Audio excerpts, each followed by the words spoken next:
Hi, this is Mrs. Bonjour again, and I'm ready to continue with Chapter 22. Flora felt herself skid toward one side of the ship. Barrels and boxes tore loose from their ropes and came tumbling across the hold in the same direction. The crunching sound seemed to go on forever. She came to a stop against a post. For the tiniest moment, nothing moved. Then the ship slowly righted itself. The men above were shouting to one another, but they sounded far away. Flora scrambled to her feet. A small stream of water, just a trickle really, came from nowhere and flowed toward her. She couldn't look at anything else. She just watched the stream as it made its way across the floor. "Sophia?" Her voice was shaking. From the corner, she saw Alaric stand and run for the stairs. "Come on!" he shouted. Flora looked around for her friend. "Sophia!" she squealed. There was no answer. Instead, the far side of the ship burst open and an icy river washed over her. There was no time to run, no time to scream, no time even to take a breath. The water swept her feet out from under her and carried her, bumping along the floor until she smacked her head onto a floating barrel. It then banged her into the ship's wall and sent her swirling away toward the other side. When her head poked above the waves, she choked and coughed and tried to call out, but the cold water had locked up her lungs. Now the water began to rise and foam. Flora was not bumping along the floor any longer, and her feet couldn't touch except when her hooves hit underwater boxes. Flora tried to swim to the stairs. Impossible. The freezing current took her wherever it wished. She was not the only one struggling. Rats were paddling for their lives all around her. Some tried to climb on her, but the water turned her for end until she didn't know up from down. Finally, her hooves touched something solid. She hoped it was the stairs. Her head broke free of the foam, and she gasped for air. The water tried to pull her away again, but she scrambled and fought to keep her footing. It was the staircase, she was sure. The rats had found the escape route. They swarmed up toward the light and through the open doorway. Flora struggled to climb onto a dry step. Just then, something grabbed one of her hind legs. "No!"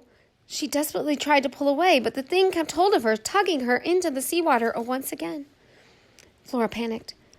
An octopus must have had one giant arm wrapped around her, taking her under. "Kick," she told herself. "Kick with your other leg." She turned her head to aim, but before she could lash out, she saw a face.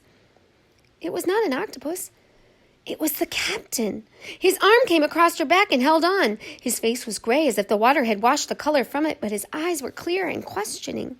In answer, Flora focused on getting to the next dry step. It was a good thing she had practiced pulling that big box around the hold. The weight of the captain's body drove her down into a crouch. She straightened her legs slowly and towed her load upward. But it was no use. The water was rising faster than she was. She could escape the captain's grasp by kicking him off, and in her panic she considered it for a second. Then she gathered her hooves under her and pulled up again and again. Don't give up. She was able to climb 4 or 5 steps until the captain's arm slipped off her back. She looked behind her. The man's head rested on a step, and the water was already bubbling around his chin. A pair of swimming rats found a toehold of his shirt, scrambled over his shoulders and up the stairs. Flora turned around, took the captain's shirt collar in her teeth, and pulled. The captain lifted his head and helped by pushing with his hands. Step by step, the two of them began to move out of the rising water, but it was still swirling as high as his waist. Flora felt faint. She couldn't take in air fast enough.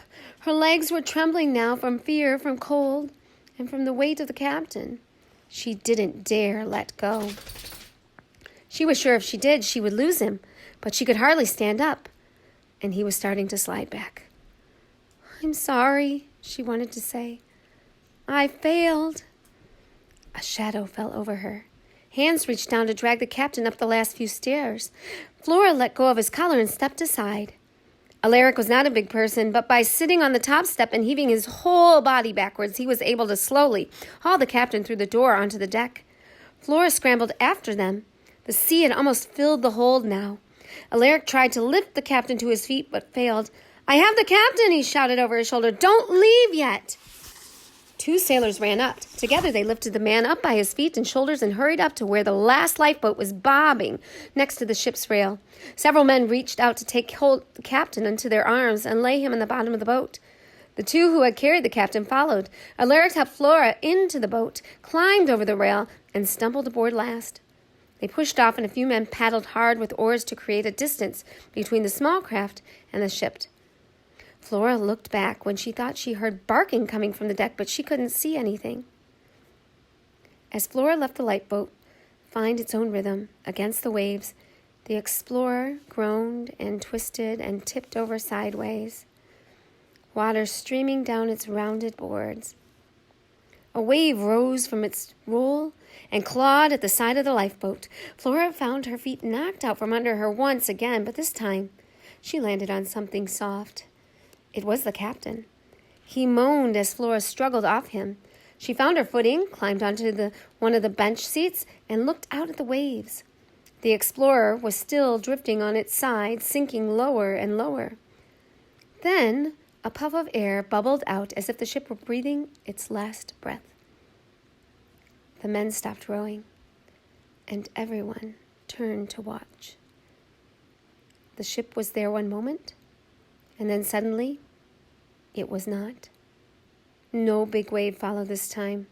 No white foam. No sign to mark where it had gone down. It was just gone. Bobbing wooden boxes, barrels, and bits of ship parts were all that was left. The iceberg they had struck towered above them like a silent ghost ship, and the men with the oars paddled clear. Flora shivered. She didn't know if it was from fear or cold. She spotted a small brown shape floating near their boat. It was a stout-hearted rat paddling hard with its long tail streaming out behind. For the first time, Flora felt sorry for her old enemy. The rat's head was swallowed by a small wave. Then it popped back up. It seemed less strong, less brave. Flora knew from her own short swim that no land animal, could last long in these freezing waters. When the rat went under again, she quickly looked away. On board the lifeboat, some men sat with their heads on their hands, and some rowed. No one spoke. Soon they were pushing through a thick soup of ice and ocean. It was hard to see where the sea left off and where the land, if one could call it, began. Ahead of them, another lifeboat was fighting to find a way through, a tiny leaf in rough water. The only sound was the knocking of ice against the sides of the boat. Wait. Where was Sophia? Flora looked for a spark of orange in the icy water all around. Had she made it onto another lifeboat by some chance? Flora didn't see how. The frenzy of the past few moments had been terrible. But the picture in Flora's mind of Sophia fighting the freezing water and going down with the ship was even worse.